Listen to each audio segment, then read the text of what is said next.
Aqui está a declaração do Ministério das Relações Exteriores da Rússia, direta ao ponto sobre os Estados Unidos, que a culpa recai sobre eles e que as restrições autoimpostas não foram reciprocadas nem pelos Arusmems nem pela OTAN, ambos demonstrando e mostrando que estão comprometidos em intensificar o envio de mísseis de curto e médio alcance.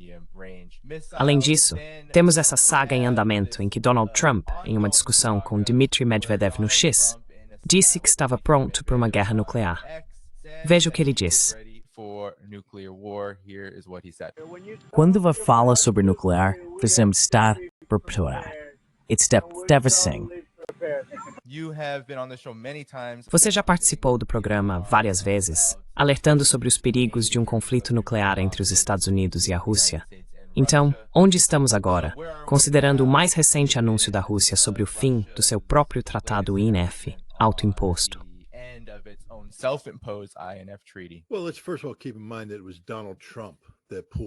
Bem, antes de tudo, vamos lembrar que foi Donald Trump quem retirou os Estados Unidos do Tratado de Forças Nucleares de Alcance Intermediário em agosto de 2018.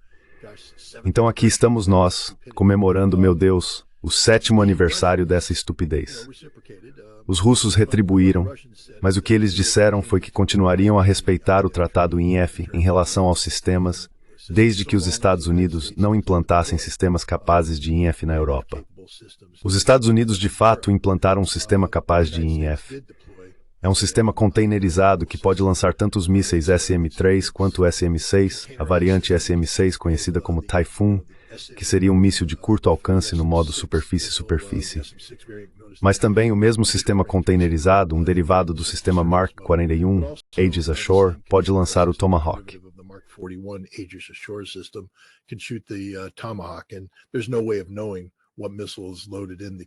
E não há como saber quais mísseis estão carregados no sistema de contêineres em um determinado momento. Então nós o implantamos na Dinamarca, acredito, como parte de um exercício da OTAN. Alegamos que apenas o SM-6 estava carregado, mas isso não importa. Os russos disseram, agora começaremos a implantar ativamente e a fazer a pesquisa e desenvolvimento necessários para produzir nossos mísseis.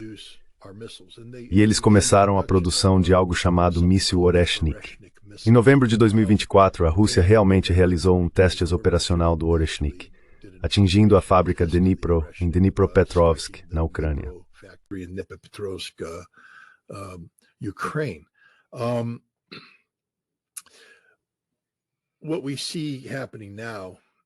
O que estamos vendo agora é simplesmente o fato de que os russos passaram a produção em série do Oreshnik.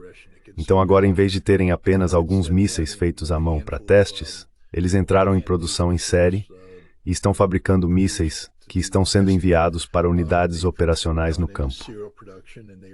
Eles já implantaram as primeiras unidades operacionais armadas com mísseis Oreshnik. Quando você implanta um sistema como Oreshnik, ele é implantado no nível de regimento, o que significa que você posiciona um regimento. Isso quer dizer que eles têm 3 batalhões, e cada batalhão possui 3 lançadores. Portanto, estamos falando de no mínimo 9 lançadores de mísseis Oreshnik já implantados em alguma base operacional na Rússia.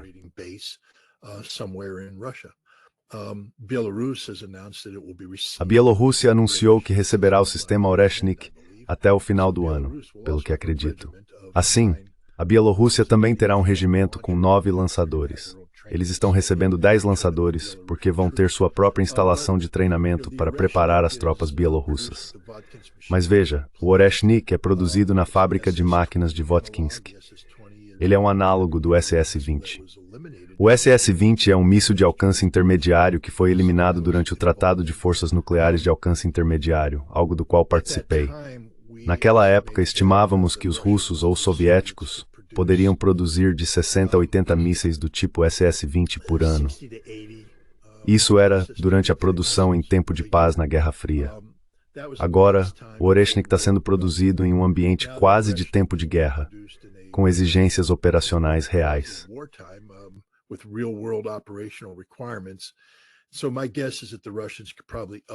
Então, meu palpite é que os russos provavelmente poderiam aumentar essa produção para cerca de 100 oreshniks por ano. Se são 9 oreshniks por regimento, estamos falando dos russos, e haverá uma capacidade de recarga aqui, além de o oreshnik ser configurado tanto para capacidades convencionais quanto nucleares. Então, digamos 45 a 50. Estamos falando dos russos sendo capazes de colocar em campo, antes do final do ano, provavelmente algo em torno de 4 a 5 regimentos, o equivalente a algumas divisões de oreshniks. E eles simplesmente vão continuar produzindo. E isso muda o jogo. Altera fundamentalmente o equilíbrio estratégico de poder na Europa. Não há nada que os Estados Unidos ou a OTAN tenham que possa contrabalançar isso, tanto em termos de ataque convencional, que é uma nova capacidade. O SS-20 não era um sistema de ataque convencional, puramente um sistema nuclear.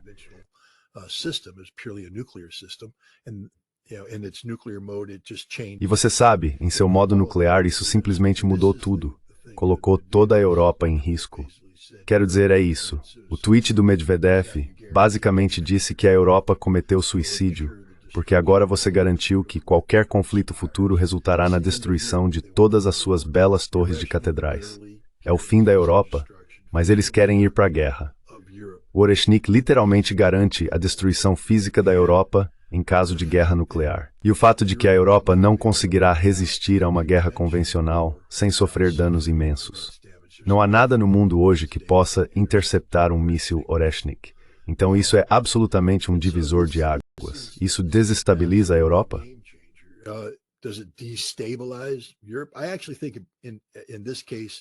Na verdade, eu acho que neste caso, neste momento, isso traz estabilidade, porque a Europa está enlouquecendo, literalmente enlouquecendo, em relação à sua retórica anti-Rússia e coisas desse tipo. Não há nada que a Europa possa fazer para igualar o Oreshnik.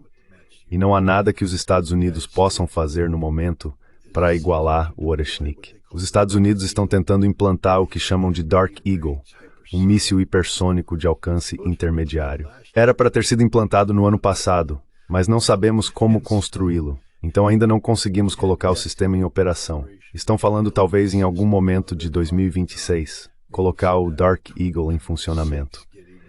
Mas uma coisa interessante sobre o tweet do Medvedev. Não se trata apenas do Oreshnik. Ele disse isso e outros sistemas.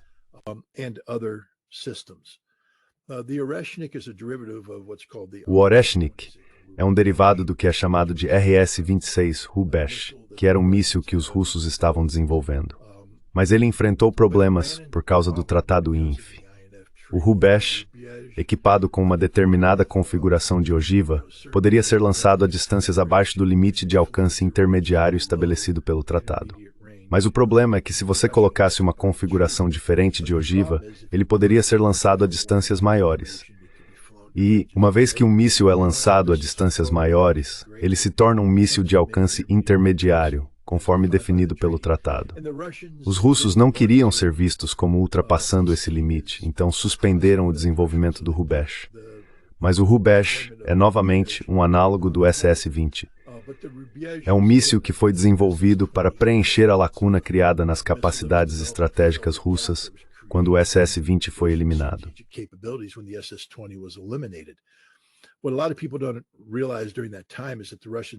O que muita gente não percebe naquela época é que os russos haviam construído outro míssil chamado, veja só, míssil Skorost. Esse era outro míssil de alcance intermediário. Ele foi desenvolvido especificamente para o problema do Pershing II. Ou seja, quando os Pershing II, que são mísseis de alcance intermediário dos Estados Unidos, foram implantados na Alemanha Ocidental, se o Pershing II saísse de sua guarnição e entrasse em modo operacional, os russos não tinham nada que pudesse atacar imediatamente. Skorost significa rápido. Assim, o sistema Skorost foi criado para responder rapidamente a implantações operacionais do Pershing II, de modo que se a inteligência russa ou soviética detectasse o Pershing II deixando sua base, o Skorost poderia ser lançado e eliminar o Pershing II antes que ele pudesse disparar.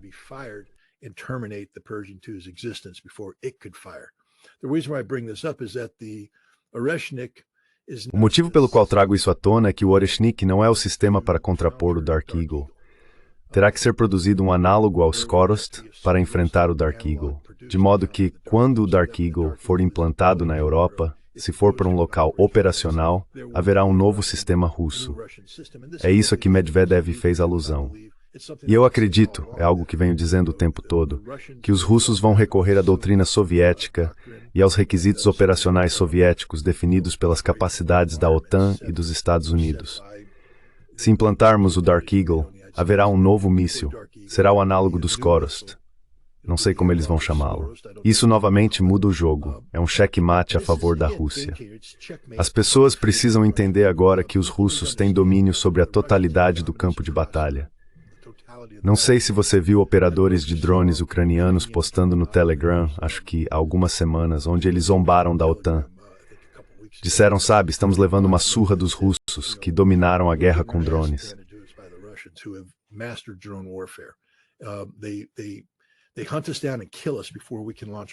Eles nos caçam e matam antes que possamos lançar nossos drones agora.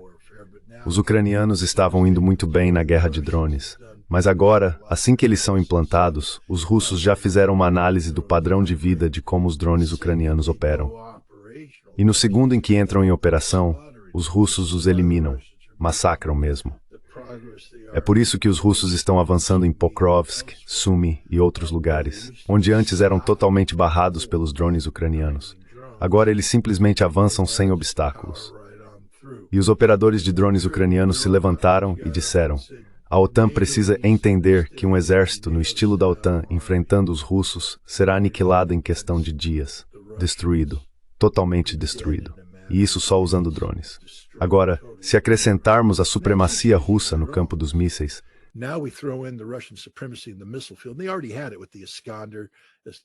eles já tinham isso com o Iskander, você sabe, o Iskander-M, o Iskander-K, o Kalibr, o Kinzhal. Mas agora acrescentamos o Oreshnik, que vai destruir todos os centros de comando e controle, todos os principais centros logísticos em toda a Europa.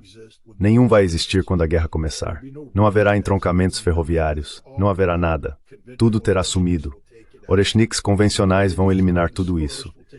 E então você acrescenta o Skorost, que vai destruir o Dark Eagle e outros análogos por aí, incluindo bases aéreas. Agora os russos estão em posição de mobilizar totalmente sua indústria de defesa. Eles vão produzir mísseis aos centenas. Antes produziam 70 Iskanders por ano. Agora estão produzindo 700. É jogo, set, partida, Rússia. Como os Estados Unidos respondem?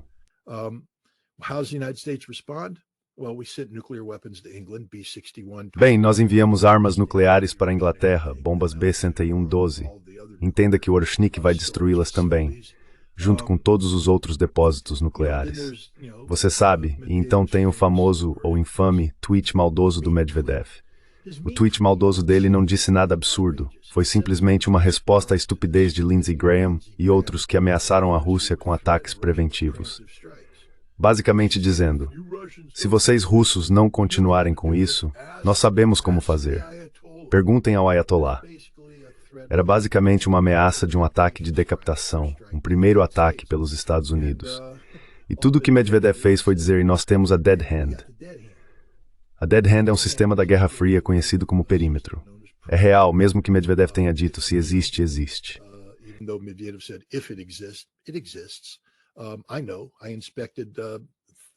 Eu sei. Eu inspecionei pelo menos 3 dos mísseis associados a esse sistema em 1990. Eram SS-25, que desde então foram atualizados para variantes SS-27. Sem entrar em muitos detalhes, se tentássemos um ataque preventivo e ele tivesse sucesso, digamos que matássemos Putin, Medvedev e todos os outros, destruíssemos o comando e controle e tudo mais, e tentássemos eliminar as armas nucleares deles.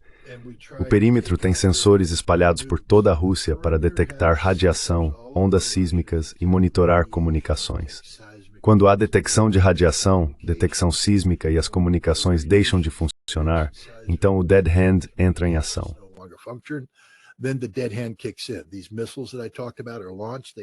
Esses mísseis de que falei são lançados. Eles têm capacidade de transmissão, não carregam ogivas, eles transmitem os códigos de lançamento, e tudo no arsenal russo é lançado imediatamente contra os Estados Unidos, e os Estados Unidos deixam de existir.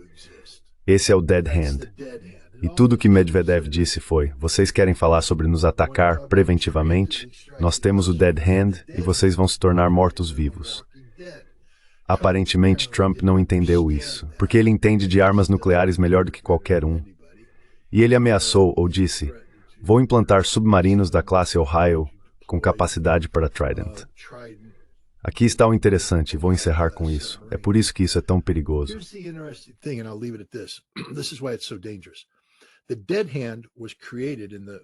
A mão morta foi concebida no final dos anos 70 e implementada no início dos anos 1980, devido ao medo de que as capacidades do Pershing II, da classe Ohio e do Trident dessem aos Estados Unidos uma verdadeira capacidade de ataque preventivo de decapitação, especialmente se um submarino Trident se aproximasse das costas russas ou então soviéticas e disparasse os Tridents em uma trajetória reduzida, o que eliminaria a detecção por radares de longo alcance e proporcionaria tempos de voo mais curtos. E foi por isso que eles a construíram. Eles a construíram por causa do Trident. Eles construíram a mão morta por causa do Trident. Por causa do medo de que os Estados Unidos colocassem submarinos da classe Ohio perto das costas e disparassem o Trident. Então, o que o presidente fez?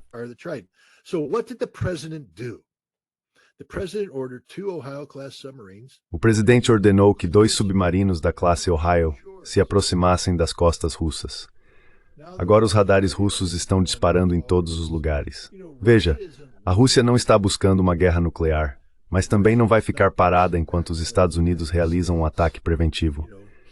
Então agora os níveis de alerta russos aumentaram. No outono passado, a avaliação da CIA era de que havia mais de 50% de chance de ocorrer uma guerra nuclear antes do final do ano. Falamos sobre isso no ano passado. Você sabe, eu sou um dos poucos caras que realmente entende desse assunto por completo. E naquela época eu disse que havia mais de 50% de chance. A CIA, por acaso, concordou comigo.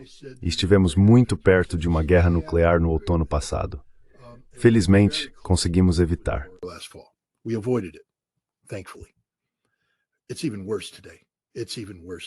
Está ainda pior hoje.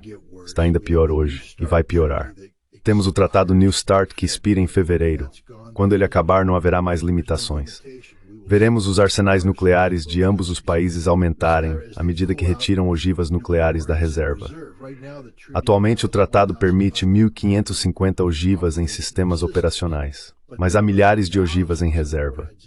E algumas das formas como reduzimos nossos sistemas operacionais são, por exemplo, pegando o míssil Minuteman III e tornando-o de ogiva única. Mas já testamos colocar múltiplas ogivas nele. Já fizemos isso. As Forças Armadas dos Estados Unidos já colocaram múltiplas ogivas no Minuteman III como teste de capacidade. Podemos fazer o mesmo com o Trident. Reduzimos o número de ogivas, podemos aumentar o número de ogivas.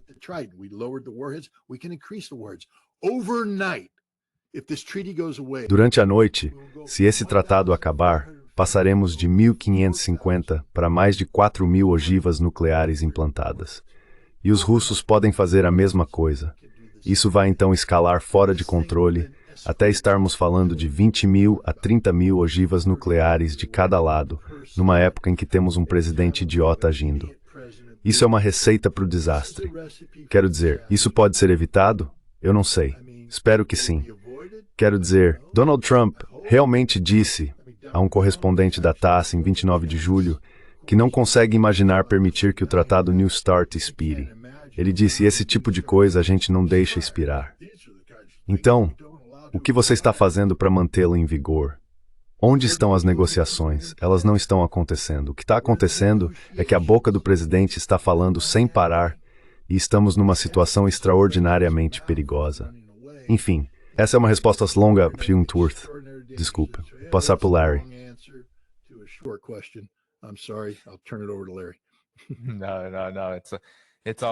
Não. Está tudo bem. E Larry, sua avaliação? Você sabe, o Scott mencionou Dmitry Medvedev, e ele comentou sobre a declaração do Ministério das Relações Exteriores da Rússia sobre a retirada da moratória para o posicionamento de mísseis de médio e curto alcance como resultado da política anti-Rússia dos países da OTAN. Esta é uma nova realidade. Todos os nossos oponentes terão que levar isso em consideração. Esperem novos passos. Então, Larry, com você.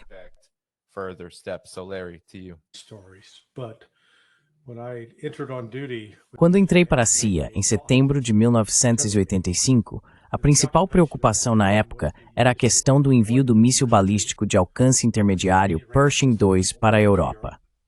Houve protestos em massa em vários países europeus contra esse envio, mas foi por causa do medo que os europeus tinham de que agora estariam vulneráveis a ataques da Rússia com mísseis balísticos de alcance intermediário que as negociações aconteceram entre Reagan e Gorbachev. Ray McGovern esteve diretamente envolvido em tudo isso na época, e isso resultou no Tratado INF. Acho que foi em dezembro de 1987 que eles finalmente o assinaram. Agora, apesar das tensões que existiam entre os Estados Unidos e a então União Soviética, porque, lembre-se, estávamos ocupados financiando os Mujahideen, esses extremistas islâmicos no Afeganistão, e matando muitos russos, muitos soldados soviéticos.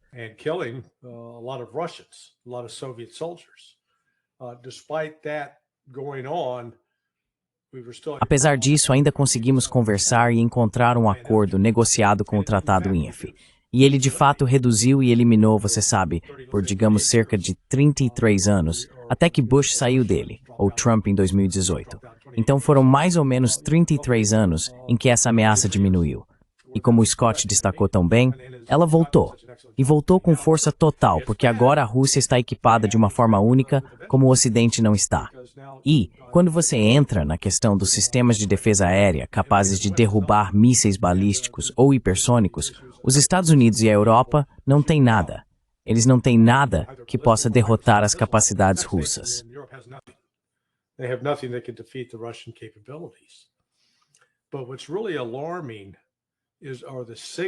Mas o que é realmente alarmante são os sinais que estão sendo enviados por Washington enquanto Donald Trump é presidente. Vamos começar com o dia 1º de junho, com o ataque em forma de teia de aranha que ocorreu nas bases aéreas estratégicas em toda a Rússia. Agora eles falharam, mas ainda assim demonstraram uma intenção e uma capacidade, usando drones, que foi então replicada um mês depois, ou acho que 2 semanas depois, no Irã, com os ataques e o ataque de decapitação que ocorreu. Então, se você é um analista militar ou de inteligência russo, você fica aqui assistindo e diz: aqui está o Ocidente ajudando a Ucrânia a realizar esses ataques com drones. E tenho certeza de que eles realmente receberam assistência do Azerbaijão para eliminar nossa ameaça nuclear aérea vinda dos bombardeiros.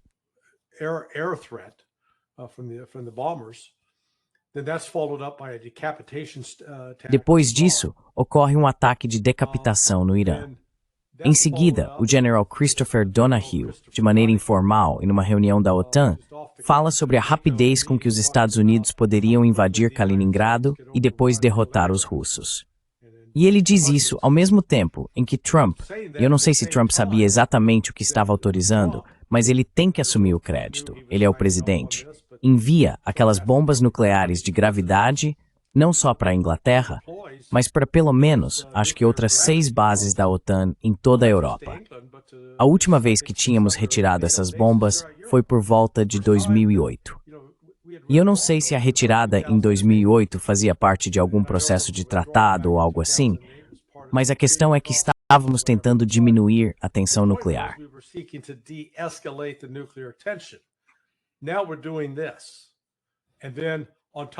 Agora estamos fazendo isso. E além disso, com o Trump falando sem pensar do jeito que estava, eu sei que o juiz napolitano foi entrevistado por Dmitry Simes no programa que o Dmitry apresenta na Rússia. E havia alguns generais russos lá, e eles realmente queriam saber: o que diabos os Estados Unidos estão fazendo? Vocês estão falando sério sobre isso?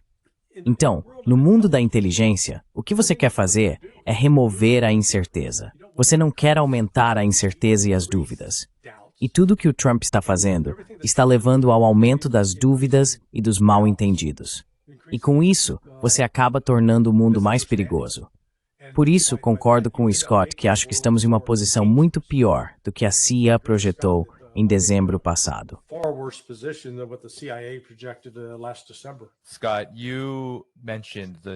Scott, você mencionou o Tratado New START, sua inspiração e os perigos disso.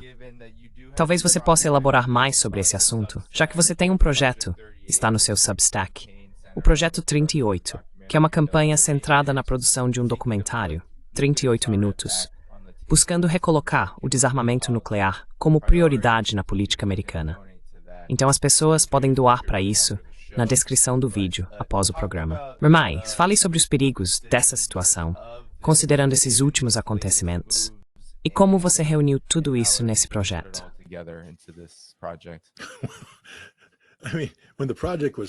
Quero dizer, quando o projeto foi concebido, não estávamos vivendo em total insanidade.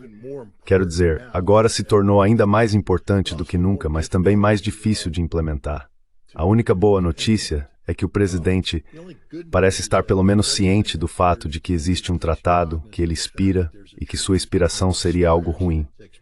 Então isso é um passo na direção certa, porque um dos objetivos do Projeto 38 era garantir que o presidente estivesse ciente da expiração e tentar convencê-lo da importância absoluta de estender esse tratado até que um novo acordo de controle de armas pudesse ser negociado entre a Rússia e os Estados Unidos, provavelmente até incluindo a China.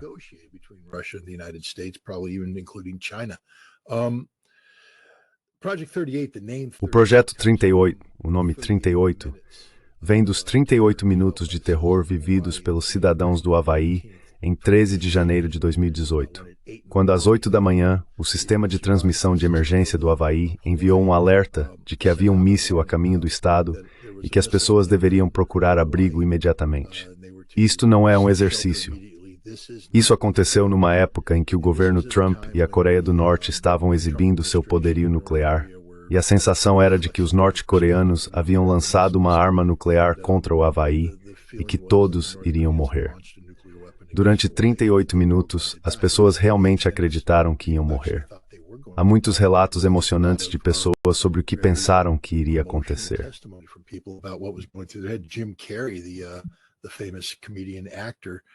O famoso comediante e ator conta sobre estar em Maui quando recebeu uma ligação de sua produtora que disse: "Mísseis a caminho, vamos morrer." Ela perguntou: "Você quer se encontrar?" Ele respondeu: "Não vou passar os últimos minutos da minha vida dirigindo até você em pânico. Estou na praia, vou apenas sentar, olhar para o mar, pensar em coisas tranquilas e esperar acontecer." As pessoas estavam convencidas de que iam morrer. Depois, descobriu-se que foi um erro absoluto do sistema de alerta de emergências. Era um exercício que acabou sendo transmitido como real e foi um desastre. Mas o ponto é que o terror era real e o medo de um míssil chegando era real.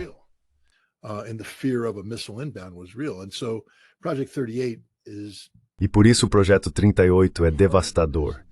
O cerne dele é um documentário, 38 minutos, que estou produzindo, e que busca capturar aqueles 38 minutos de terror. O objetivo de registrar isso é fazer com que o público perceba que quando o míssil está a caminho, não há nada que você possa fazer para fazê-lo voltar. Você está morto. Você literalmente vai morrer. E eu quero que as pessoas sejam colocadas nessa situação para que eu possa fazer a seguinte pergunta.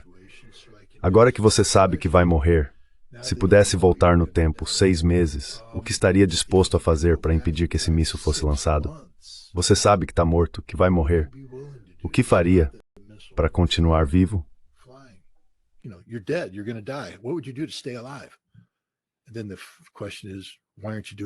Então a pergunta é, por que você não está fazendo isso agora? E o que o Projeto 38 é? É o agora. O que devemos fazer agora? A ideia é criar um documentário e depois montar o que chamo de Equipe B.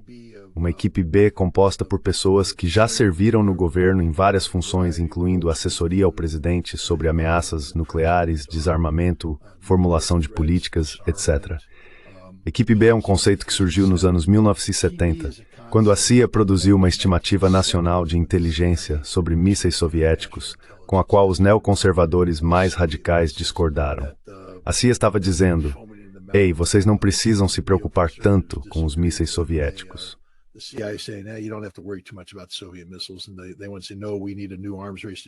E eles foram e disseram: "Não, precisamos de uma nova corrida armamentista para justificar a construção do Peacemaker, do Midgetman, um pequeno míssil balístico intercontinental, mísseis transportados por trilhos, novos submarinos, tudo isso. Bombardeiros B-1, bombardeiros B-2, conceitual. Então eles montaram um Time B de especialistas externos, que então elaboraram sua visão oposta.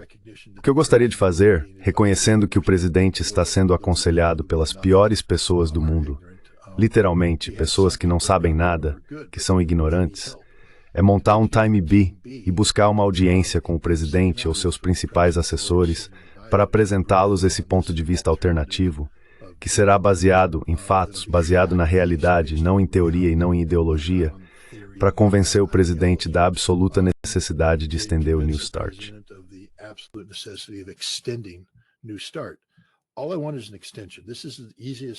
Tudo que eu quero é uma prorrogação.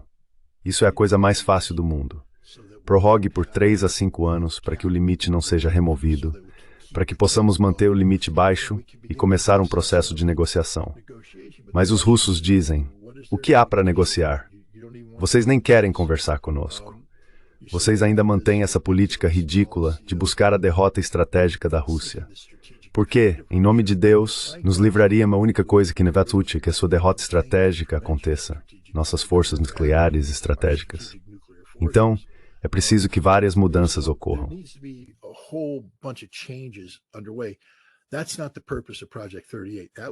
Esse não é o propósito do Projeto 38. Esse seria o propósito do que vem depois do Projeto 38. O Projeto 38 trata simplesmente de estender o Tratado New START e as medidas relacionadas a ele. Então, há algumas coisas em andamento. O filme está sendo produzido. Existem outras coisas que espero anunciar em uma semana que estão acontecendo. A formação da equipe B. E então, uma vez que isso esteja feito, começaremos uma campanha de relações públicas. Levaremos o filme para exibição, para gerar apoio, para que em dezembro possamos ir a Washington, D.C., realizar um encontro no National Press Club, conseguir uma grande tela de LED móvel, colocá-la no Lafayette Park e exibir o filme para o presidente.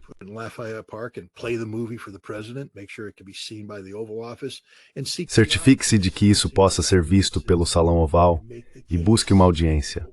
Busque a audiência e apresente o caso, e com sorte, faça com que o presidente concorde que no dia 4 de fevereiro, se não me engano, esse tratado não irá expirar. Ele será prorrogado. Mas isso vai exigir muito trabalho, tanto aqui nos Estados Unidos quanto na Rússia. Quero dizer, realmente precisamos da ajuda dos russos nessa questão. Precisamos que a Rússia indique que estaria receptiva a isso agora. Veja, acabamos de ouvir os russos dizerem, vocês acabaram com o tratado INF. Nós não estamos implantando sistemas INF. Isso é verdade. Isso é difícil.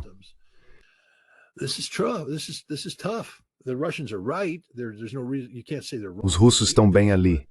Não há motivo para você não poder dizer que eles estão errados em fazer isso, mas estamos indo na direção errada. E então, sabe, o Projeto 38 eu acho que é um dos projetos mais necessários que eu poderia imaginar. Quero dizer, no ano passado eu fiz a Operação Dawn, que foi criada para chamar a atenção do mundo para o perigo de uma guerra nuclear e tentar fazer com que os candidatos se comprometessem com políticas que a evitassem. E, pela graça de Deus, sorte e tudo mais, conseguimos navegar por esses obstáculos. E acho que a Operação Dawn nos ajudou. Danny, você foi uma parte importante disso. Larry, você também. Quero dizer, isso foi um esforço de equipe, e estou buscando um esforço de equipe no Projeto 38. Então você pode acessar meu Substack, scottreader.com. Você verá o botão do Projeto 38.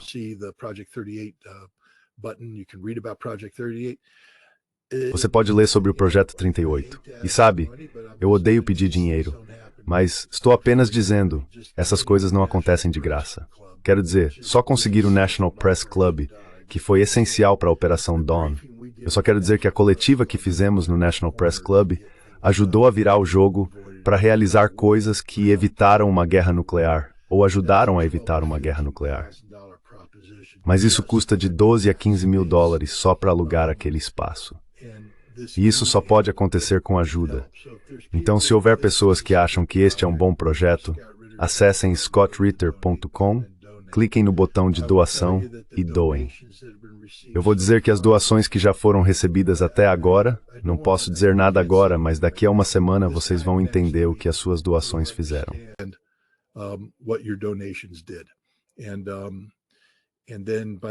Então, até o final do mês, ou acho que em meados de setembro, você vai entender ainda mais.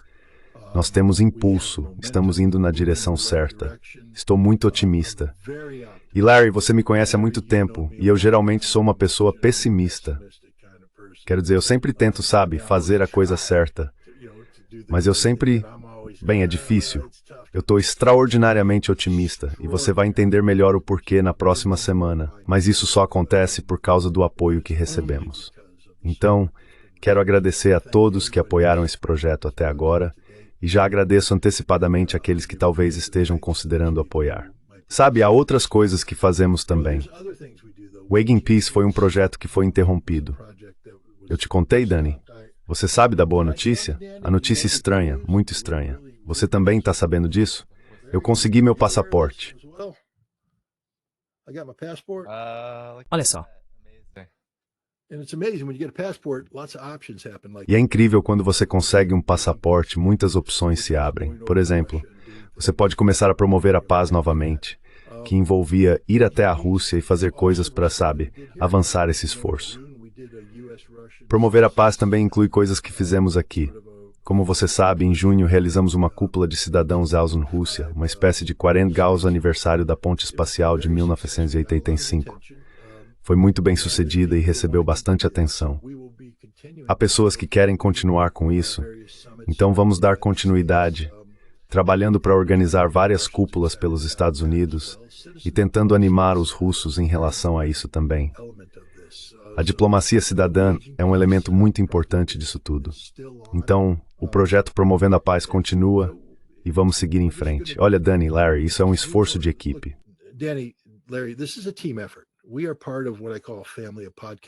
Fazemos parte do que chamo de uma família de podcasts e uma família de podcasters. Juntos, temos a capacidade de influenciar milhões de pessoas. Os vídeos que produzimos coletivamente, e estamos praticamente todos na mesma sintonia. Podemos divergir em alguns detalhes aqui e ali, mas estamos do mesmo lado, no mesmo time, na mesma frequência. Quando unimos nossas mentes, realmente temos um impacto maior do que a CNN, a Fox e outros. E sabe, o que estamos fazendo aqui, o que você está fazendo aqui hoje, Larry, o que você faz é muito importante. Só para todos saberem, Larry, você foi a Moscou no início deste ano e entrevistou Sergei Lavrov. Quero dizer, isso é um feito e tanto. Você já participou de outras reuniões. Você trabalha nos bastidores, você trabalha nas sombras, porque acho é onde você se sente confortável, trabalhando com suas malditas camisas havaianas. Mas acho que você está no mudo. Desculpe, eu te silenciei. Desculpe. Eu disse, um rosto feito por rádio. Só me mantenha fora de vista. É bem, quero dizer, todos nós temos um rosto feito por rádio. Infelizmente, estamos no StreamYard. Mas o ponto é que coletivamente podemos fazer a diferença. Somos nós, as cabeças falantes aqui, e são as pessoas assistindo. Nós realmente temos a capacidade de fazer um trabalho muito importante. É disso que se trata ser um bom cidadão, tanto um cidadão da nação, quanto um cidadão do mundo. Mais uma vez, obrigado por me permitir falar sobre isso, Danny. Lancei um novo livro. Novamente estou divulgando o livro, não porque meu editor quer, embora feliz que eu faça isso, mas porque é relevante.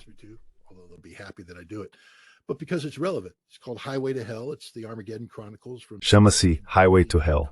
É as crônicas do Armageddon, de 2014 a 2025.